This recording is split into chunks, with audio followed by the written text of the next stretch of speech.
اور ہم ہی نے تم کو ابتدا میں مٹی سے پیدا کیا، پھر تمہاری شکل و صورت بنائی، پھر فرشتوں کو حکم دیا کہ آدم کے آگے سجدہ کرو، تو سب نے سجدہ کیا لیکن ابلیس کہ وہ سجدہ کرنے والوں میں شامل نہ ہوا۔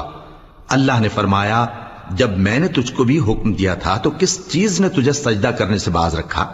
اس نے کہا کہ میں اس سے افضل ہوں، مجھے تو نے آگ سے پیدا کیا ہے اور اسے مٹی سے بنایا ہے۔ فرمایا تو بہشت سے اتر جا، تجھے شایع نہیں کہ یہاں تکبر کرے، پس نکل جا کہ تو ذلیل لوگوں میں سے ہے۔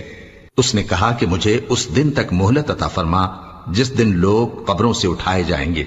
فرمایا اچھا، تجھ کو مہلت دی جاتی ہے۔ بولا کہ مجھے تو نے گمراہ کیا ہی ہے، میں بھی تیرے سیدھے رستے پر ان کو گمراہ کرنے کے لیے بیٹھوں گا، پھر ان کے آگے سے اور پیچھے سے اور دائیں سے اور بائیں سے غرض ہر طرف سے آؤں گا اور تو ان